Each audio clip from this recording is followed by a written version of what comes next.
तो कम से कम बच्ची और बच्चा 10th क्लास पास होना बोलकर रखकर ये स्कीम को जिस तरीके से इम्प्लीमेंट कर रहे हैं सर, उसका मैं शुक्रिया अदा करता हूं सर। और नवरत्नालु स्कीम्स के साथ ख़ास तौर पे सर पेंशन्स का जो स्कीम्स का जो इम्प्लीमेंटेशन हो रहा है सर, वो वाकई में काबिल तारीफ़ है सर, क्योंकि सिंगल वुमेंस रहने दीजिए, एड्स पेशेंट्स रहने दीजिए, या थैलेसीमिया पेशेंट्स रहने दीजिए, या सिकल सेल डिसीजेस या सीवियर हेमोफीलियास के पेशेंट्स रहने दीजिए, या मल्टी डिफॉर्मिटी लेप्रोसी पेशेंट्स रहने दीजिए, माने इतने पहले इतने सारे सेक्शंस को जो है नहीं मिलता था सर। वो लोग बिल्कुल मजबूर हालत में जीते थे और वो लोगों को वो वेलफेयर उनके घर तक नहीं पहुंचता था। जब अगर वो आदमी मर्द है, अगर वो आदमी ही काम कर कर जो है उस घर को जो है चलाता है, तो उसका खुद का चलना मुश्किल है, तो उसका घर का चलाना तो बिल्कुल ही नामुमकिन बात थी सर। मगर इन सब चीज़ों को जो घर घर पे जो पहुंचा रहे हैं सीएम साहब जो है, खामोश तरीके से जिस तरीके से जा रहा है सर, उन खामोश तरीके से जिस तरीके से ये पैसा उनके घर तक जा रहा है, उनके घर को चलाने में, उनकी ज़िंदगी को चलाने में जो मदद ये गवर्नमेंट ऑफ आंध्र प्रदेश हमारे ऑनरेबल सीएम साहब के ज़रिए से जो काम हो रहा है, उसकी दुआ ज़रूर और ज़रूर जगन मोहन रेड्डी साहब को और इस गवर्नमेंट को ज़रूर मिलेंगी सर। ख़ास तौर पे इमाम मौज़नों को जो हमारे दीन का काम करते हैं, ज़्यादातर उन लोगों को कोई ज़्यादा ख्वाहिशात नहीं रहते, ज़्यादातर वो लोग जो है सिर्फ़ और सिर्फ अल्लाह को राज़ी करने का काम करते। उनके बारे में सोचकर उनको ऑनरेरियम 10,000 और 5,000 का देना जो है ये बहुत अच्छी चीज़ है सर। उसमें जो है इजाफ़ा भी कर रहे हैं, तो मैं उसका भी शुक्रिया अदा करता हूं सर। मगर मैं उसके साथ साथ एक रिक्वेस्ट भी रखता हूं सर कि मस्जिदों को और क़ब्रस्तानों को मेंटेनेंस और कंस्ट्रक्शंस के लिए भी जो है कुछ फंड एलोकेशन करे तो वो मुनासिब रहेगा सर। और स्टडी सर्किल का जो है कॉन्सेप्ट है sir, minority students under centre for educational development of minorities के लिए, ये बहुत सक्सेसफुल काम हो रहा है सर। इसका जो एलोकेशन हुआ है, इसका भी जो है बहुत फ़ायदा जो है हमारे अनएम्प्लॉयड यूथ को हो रहा है सर, जिसमें से वो लोग ना सिर्फ सिविल सर्विसेज के लिए, ना सिर्फ जो है पुलिस रिक्रूटमेंट, बैंकिंग, APPSC के ग्रुप्स के और अदर जो कॉम्पिटिटिव एग्जामिनेशंस है और कई चीज़ों के बारे में भी वो लोगों को जो है मालूमात भी किए जा रहा है सर। उसका भी एलोकेशन का मैं शुक्रिया अदा करते हुए सर। और ख़ास तौर पे जो हमारे वक्फ बोर्ड के प्रॉपर्टीज़ हैं, जिसका सर्वे जो है कई स्टेट्स में फर्स्ट सर्वे ही कंप्लीट नहीं हुआ है, मगर हमारे पास सेकेंड सर्वे हो रहा है और उसके साथ साथ डिजिटलाइजेशन ऑफ रिकॉर्ड्स भी हो रहा है, जिसके वजह से जो है महफूज रहते वक्फ प्रॉपर्टीज़। उस वक्फ प्रॉपर्टीज़ के सर्वे के लिए भी जो डिमांड में एलोकेशन हुआ है, मैं उसका शुक्रिया अदा करते हुए उसी तरीके से मैं डिप्टी सीएम साहब को आपके चेयर के ज़रिए मैं रिक्वेस्ट करना चाह रहा हूँ sir, protection of Waqf properties के लिए revenue department, registration, police, municipality, panchayat Raj department, इन सबको भी जो है मिला के एक मीटिंग्स रख के क्लियर गाइडलाइंस देकर कहीं पर भी वक्फ के प्रॉपर्टीज़ जो है एलिनेट नहीं हुई, ऐसा बचाने के लिए भी जो है कुछ कोशिश कर रहे हैं तो और अच्छा रहता सर ग्राउंड लेवल के ऊपर। उसी तरीके से वक्फ ट्रिब्यूनल भी जो है का काम शुरू हो गया है, तो जिसकी वजह से कई केसेस पेंडिंग थे सर। मैं आपके चेयर के ज़रिए मैं ऑनरेबल डिप्टी सीएम साहब को जो है मैं बताना चाह रहा हूँ, रिक्वेस्ट करना चाह रहा हूँ सर कि हाई कोर्ट में कई केसेस अभी भी जो है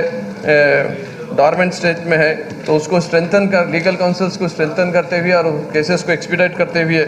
जाने की ज़रूरत है सर। और उसी तरीके से ख़ास तौर पे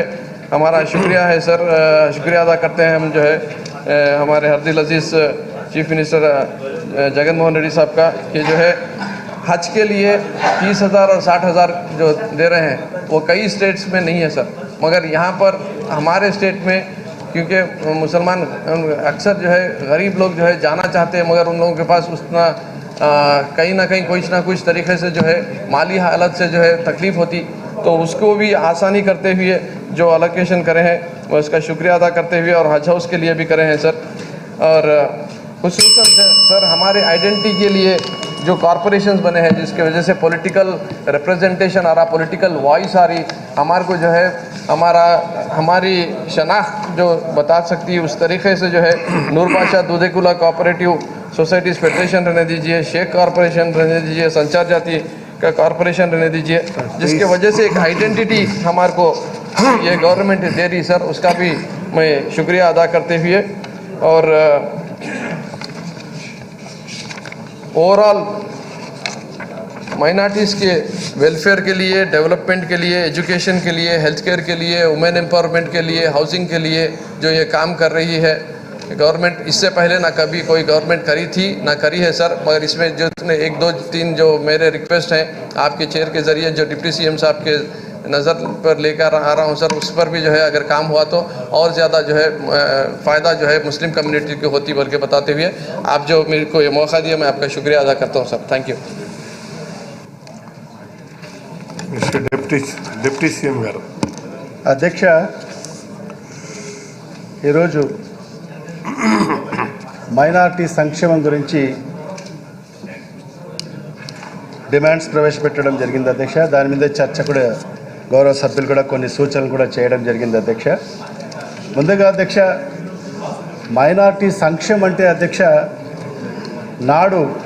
డాక్టర్ వైఎస్ రాజశేఖర రెడ్డి గారు గుర్తొస్తే అధ్యక్ష, నేడు మన ప్రియతమ ముఖ్యమంత్రి శ్రీ వైఎస్ జగన్మోహన్ రెడ్డి గారు ఒక్కరే అధ్యక్ష మైనార్టీల గురించి ఆలోచన చేసిన నాయకులు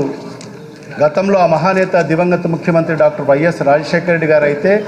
నేడు మన ప్రియతమ ముఖ్యమంత్రి శ్రీ వైఎస్ జగన్మోహన్ రెడ్డి గారు ఒక్కరే అని చెప్పి కూడా మనం చెప్పే అవకాశం ఉంది అధ్యక్ష. అధ్యక్ష, అభివృద్ధిని కాంక్షించే నాయకుడిని తన స్వంత జాతి, కుటుంబం అవేవి ఉండవు అధ్యక్ష. ప్రజలనే తన జాతిగా, తన కుటుంబంగా భావిస్తారు అధ్యక్ష. ఆ కోవకు చెందుతారు అధ్యక్ష మా ముఖ్యమంత్రి శ్రీ వైఎస్ జగన్మోహన్ రెడ్డి గారు అధ్యక్ష. మరి అదేవిధంగా అధ్యక్ష, సాహిత్యంలో ఒక నోబెల్ ప్రైజ్ గ్రహీత ఫ్రెంచ్ ఫిలాసఫర్ ఆల్బర్ట్ క్యామస్ మాటల్లో అధ్యక్ష, democracy is not the law of majority but the protection of the minority అధ్యక్ష. ఇవన్నీ కూడా, ఈ సూక్తులన్నీ కూడా ఈరోజు మా ప్రభుత్వం మరి గౌరవ ముఖ్యమంత్రి గారు తీసుకుంటున్న నిర్ణయాలు అధ్యక్ష. గతంలో ఏ ప్రభుత్వం కూడా ఈ మైనారిటీలను చేయబట్టుకొని నడిపించిన దాఖలాలు లేవు అధ్యక్ష.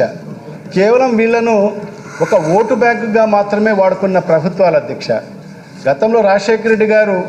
వాళ్ళ జీవితాల్లో వెలుగు నింపారు అధ్యక్ష. 4% రిజర్వేషన్లు కల్పిస్తూ మరి ఫీజు రియంబర్స్మెంట్ పథకాలను తీసుకొచ్చి మరి ఇవాళ డాక్టర్లు గాను, ఇంజనీర్లు గాను చదువుతున్నారంటే మరి ఆనాడు రాజశేఖర రెడ్డి గారు ప్రవేశపెట్టిన పథకాలు అవ్వలేదు అధ్యక్ష. మరి ఇవాళ తండ్రి బాటలోనే నడుస్తూ మరి ఇవాళ మన ముఖ్యమంత్రి గారు అధ్యక్ష, తండ్రి గారు మరి రిజర్వేషన్లు కల్పిస్తూ మరి ఉద్యోగ మరి ఉపాధి అవకాశాలు, విద్యా అవకాశాలు కల్పిస్తే మరి ఇవాళ మన ముఖ్యమంత్రి గారు అధ్యక్ష రాజకీయంగా కూడా మరి ఏదైతే తన చెయ్యి పట్టుకొని అందరూ సమానంగా ఈ రాజకీయ ప్రస్థానంలో ముందుకెళ్లాలని చెప్పి మరి మన ముఖ్యమంత్రి గారు మైనార్టీలకు కూడా పెద్దపీట వేస్తూ, బీసీ ఎస్సీ ఎస్టీ మైనార్టీలకు పెద్దపీట వేస్తూ మరి ఏదైతే ఆయన మంత్రివర్గంలో కూర్పు నుంచి కూడా తీసుకుంటే మరి అదేవిధంగా మరి ఏదైతే అన్ని పదవుల్లో కూడా రాష్ట్ర స్థాయి చైర్మన్ పదవుల్లో అయితే ఏమి కానీ మరి ఎమ్మెల్యేలు, ఎమ్మెల్సీలు మరి